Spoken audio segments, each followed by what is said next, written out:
అమ్మా ప్లీజ్ ఏదైనా అయితే నాకు చెప్పు ఈ వీక్, సరేనా? గొడవలు పెట్టుకోవద్దు. నేను అంటే నీకు అది తప్పనిపిస్తే గొడవడు, కానీ అనవసరమైన గొడవలు పెట్టుకోవద్దు. ఓకే సరేనా? దానికి ఒకటి చెప్తాను, హెల్దీగా కామెడీ చేస్తా గడిపేద్దాం. ఇవి కంప్లీట్ కామెడీ చేసి వెళ్తున్నాం. ఓకేనా? ఎక్కువ కామెడీ చేయాలి, అదే నా కండిషన్.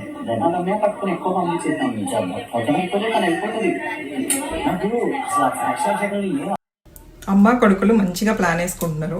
ఎందుకంటే ఇమాన్యుయల్ కెప్టెన్ అయిన తర్వాత ఇమాన్యుయల్కి భయం, వాళ్ళమ్మ పిచ్చి పిచ్చిగా గొడవలు వేసుకుంటుంది అనవసరంగా అని చెప్పేసి భయపడుతున్నాడు.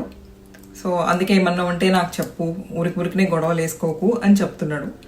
కానీ ఇక్కడ అర్థం కాదు ఏంటి అంటే, కామెడీ చేద్దాము ఈ వీక్ మొత్తము అని అన్న తర్వాత రమ్య మోక్షతో చేద్దాము అని చెప్పి తను వెళ్ళిపోతుంది అని చెప్తుంది. అంటే రమ్య ఈ వీకెండ్ ఎలిమినేట్ అవుతుంది అని సంజన గారు చెప్తున్నారా? నాకైతే అలాగే అనిపిస్తుంది. మీకేమనిపిస్తుంది? Please comment.